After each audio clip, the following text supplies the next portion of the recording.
স্বাগত আপনাকে যুদ্ধের খবরে। ভারত পাকিস্তান সীমান্তে শুরু হয়েছে নতুন করে তীব্র যুদ্ধ। দুই পক্ষের যুদ্ধবিমান থেকে শুরু করে ট্যাঙ্ক পর্যন্ত সক্রিয়। এই উত্তেজনাকর পরিস্থিতিতে বাংলাদেশ কী ভাবছে?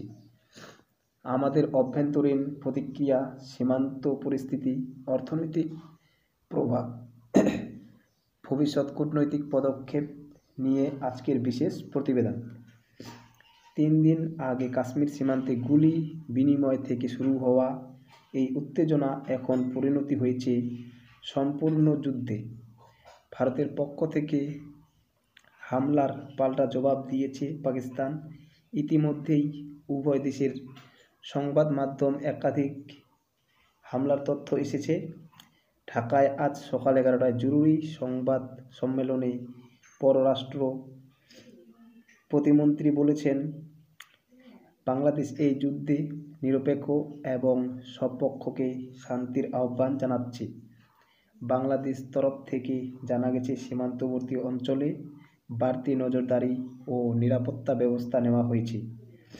ঠাকুরগাঁও, কুড়িগ্রাম, যশোর ও দিনাজপুর সীমান্তে বিজিবি সদস্যদের মোতায়েন বৃদ্ধি করা হয়েছে। স্থানীয় বাসিন্দারা জানান, রাতে ভারতে গোলাগুলি শব্দ শোনা গেছে। সীমান্ত, হাটবাজার সাময়িক বন্ধ রাখা হয়েছে। ভারত থেকে পেঁয়াজ ও অন্যান্য খাদ্যপণ্য রপ্তানি বন্ধ হয়ে যাওয়ায় বাংলাদেশের দাম বৃদ্ধি হয়েছে। চট্টগ্রাম ও খুলনার পাইকারি বাজারে একদিনের ব্যবধানে পেঁয়াজের দাম 20 টাকা বৃদ্ধি পর্যন্ত পেয়েছে। পণ্য সংকট এড়াতে সরকার বিকল্প উৎস খুঁজেছে। সোশ্যাল মিডিয়া চলছে উদ্দীপনা। কেউ যুদ্ধ নিয়ে ট্রোল বানাচ্ছে, কেউ আবার প্রার্থনা করছে শান্তির জন্য। বিশেষজ্ঞরা বলছেন, এই যুদ্ধ দীর্ঘস্থায়ী হলে বাংলাদেশকে চাপের মধ্যে পড়তে হবে, কারণ ভারত ও পাকিস্তান এই উভয় যুদ্ধের সঙ্গে কূটনৈতিক ও অর্থনৈতিক সম্পর্ক রয়েছে।